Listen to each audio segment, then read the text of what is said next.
Hi there yarn jugglers, it's Babs here from MyFieryPhoenix, and today I'm going to be taking you through, with Sophie's barking help, the construction method for the triangles for the Trigonus Blanket. These are the triangle motifs. So if you grab your yarn, grab your pattern, and I shall see you in a minute.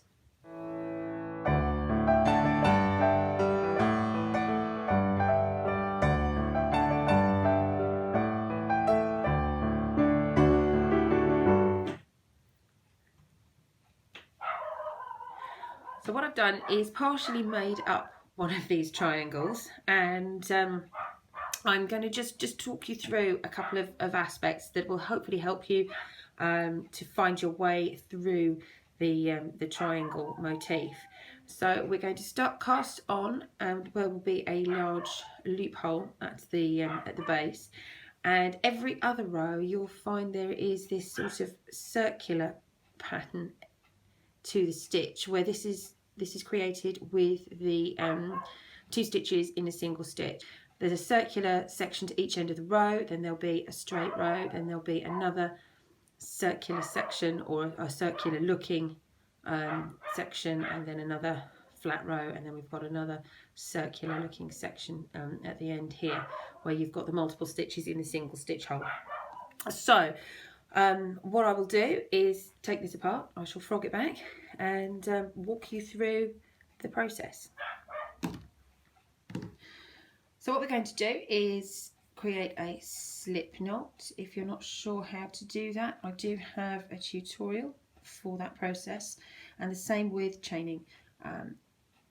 If you're not particularly sure of how to chain, then I do have a video that shows that in much greater detail. So we chain 3 to begin with, and then we come back to our first stitch here, and we're going to single crochet if you're using US terms, or double crochet for UK terms, 3 stitches into that first stitch. So you will have something that looks like this. You'll have one long thin edge, and you'll have the semicircle with lots of stitches in, and you should have 3 stitches across the top. And then we're going to chain 1, turn, and do a single crochet or a double crochet into each of those 3 stitches. And what we're going to do from that point on is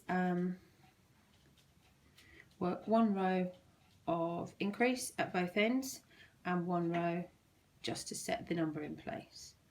So this is our 3, setting it in place, and now we're ready to create an increase. And in the same way that we've got this sort of semicircular effect with all the stitches in one hole, we're going to have the same on either end from this point on for all of our increase rows. So we're going to chain 1, turn the work, and we're going to put 2 stitches into this first stitch. So we'll do 1, and then we're going to do a second in that exact same stitch, which gives us this sort of crowded looking stitch, but that also identifies this as an increase row. We'll then do 1 single stitch, and then we'll do 2 into the third, which will again give us that crowded looking semicircular stitch with a larger gap on the end. And we'll then chain 1, turn, and set that row with just a single stitch in each across the top. So we'll do that one last time. That should have 5 now. 1, 2, 3, 4, and then 1 more. Give me my 5. Every row should be odd. If you've got an even number of stitches, you've missed. If you've got an even number of stitches, it means you've missed an increase somewhere. So now we're ready to increase again. So we'll chain 1, turn, and then we're going to insert 2 double crochet or 2 single crochet into this very first stitch, and we'll then work our way along until the last stitch.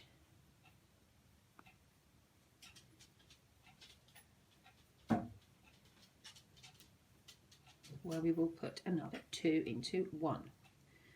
And here we are with the last stitch, and then 2, into that single gap or single space at the end there. So hopefully that will give you an understanding of how we're going to be creating our triangle increases. Follow the pattern on until our final row, and then I will show you how to do the outside border. So here we are with our completed triangle, and I finished off with a setting row, so I haven't increased on either end of this particular final row. And what we're now going to do is create the border that we'll use to attach all of our triangles together next time around. And we start this off with a simple chain one, as we've started every other. But instead of turning and working our way back along this direction, we're going to now turn the corner and work our way down. So instead of working back this way, we're going to work down this way. So we'll then come down and then back up and then around and close off at the end of that shape. So we've chained one, and what we're going to do is, again, single crochets everywhere, and we're going to put a single crochet in the corner. We're then going to chain one, and then a single crochet in that corner, and now we're going to work our way down, and we want 13 stitches all the way down. So 1, 2,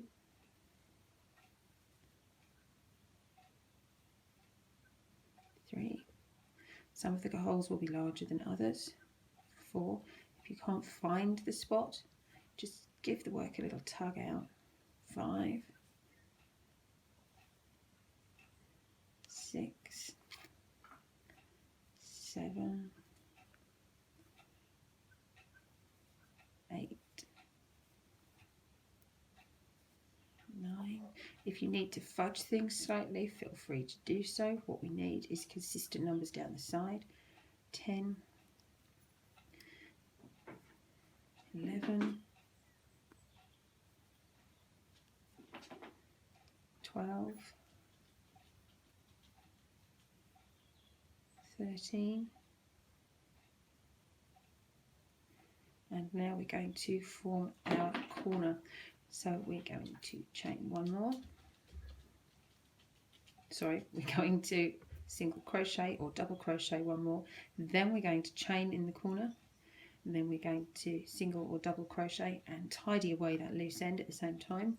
So that's our corner. So it's double, chain, double, or single, chain, single. And now we're going to work our way back up the other side. So we'll have one more in this stitch. So that's 1. We're going to go back up with another 13. So that's 1, 2, tidying away that loose end as we go. I hate having loose ends left over. 3, if I can tidy them away as I work, I always will. 4,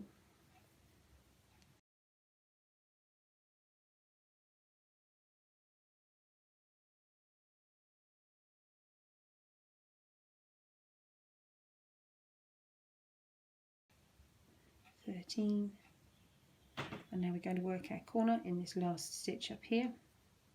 So I have our double or single, our chain, and then our double or single, and now we're just simply going to work our way across the top back to our very first stitch and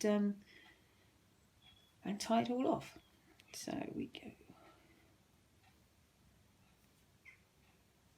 1, 2, 3,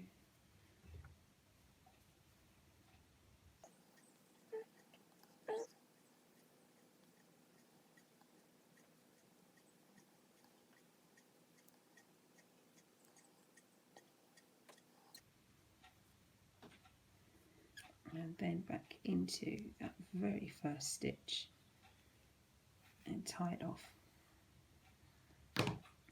And there you have your completed triangle, and you should be able to see that there are slightly larger circular holes in each of the corners. They should be fairly even,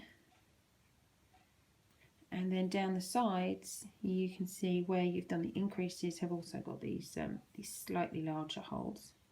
but I think that's all quite attractive and adds to the look of the triangle itself. If I hold it up, you can see those letting the light through. So that is how you create your triangle motif for the Trigonus Cal, and hopefully that has answered most of the questions that people were raising. If you've got any other questions, please drop me a note and I will run a live stream and answer those questions at the end of the week. If not, I will pop up answers through the week to any of your questions as we go. But hopefully that has been of help, and if it has, please give it a like, share, thumbs up, and leave me a comment, because I love reading all your comments. And remember to continue to share your work in progress photos with the hashtag Trigonus Cal. I'll speak to you later. Bye for now.